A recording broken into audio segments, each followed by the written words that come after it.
Do you have nomophobia?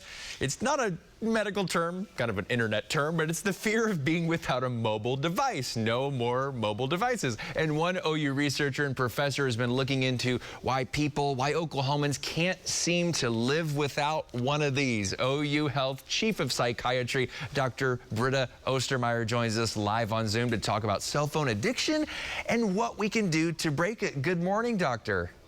Good morning. I wanted to just set the problem up for people at home. Here's the stat. Over 3.5 billion smartphone users worldwide. Roughly, doctor, how many of those 3.5 billion, how many would you say are addicted to our phones? It's estimated that around 10% of users are addicted.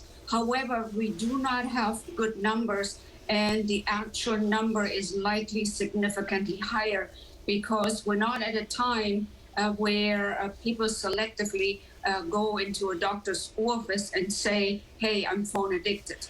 Right. And as a psychiatrist, how do you define addiction? Who falls into that category? What are the check marks that they would hit? When something is interfering with our daily activities, what we have to accomplish, chores, work, function for the family, taking care of ourselves, if it interferes with our daily activities, or if it's to the point that pretty much on a daily basis we are suffering, we're having anxiety or symptoms, then it's time to think about an intervention and help. That's really good, doctor. You know, the use of smartphones, some more stats for folks at home. So the use of smartphones is on the rise. Virgin Mobile says we're getting 427% more notifications than we did 10 years ago. 278% more texts. So, doctor, if we're talking about when we used to get 100 texts a day 10 years ago, now we're getting 278 texts a day. What does that do to us mentally?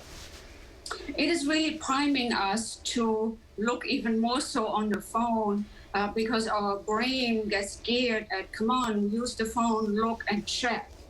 So over long, it's going to change the way we interact and communicate, of course.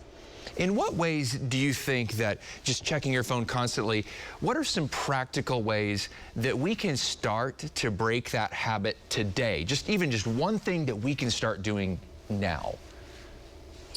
Make sure that you're not missing out on what in an ordinary day you need to accomplish and the people you need to talk to and interact. Make sure your phone does not interfere. Long-term goals that we can set. What are some of those? We want to look at our utilization. Utilization should be at large goal-directed. It should have a need of having to check on a loved one for work or what have you. And if we're just aimlessly browsing on the internet, that we keep that to a check. It's around 30 minutes of just letting go and browsing in a given day. And I'm curious, Dr. Ostermeyer, because you referenced this earlier when we were talking, but how do you approach somebody in your field? If I want to see a psychiatrist, if I want to seek professional help, how do I even broach the subject? Because, I mean, do I call up and say I'm addicted to my cell phone? What does that feel like when I'm trying to seek help? Absolutely, that's very understandable. I would advise at first, of course, everybody's welcome to call psychiatry, but most people have a primary care provider.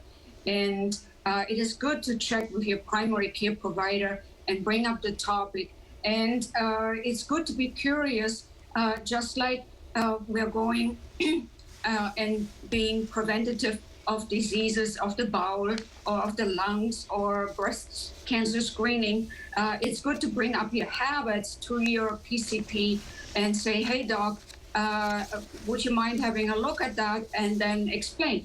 That's a good start. Excellent. Dr. Britta Ostermeyer, OU Health Chief of Psychiatry, we thank you for your time on this very important and timely topic. My pleasure. Thank you for having me.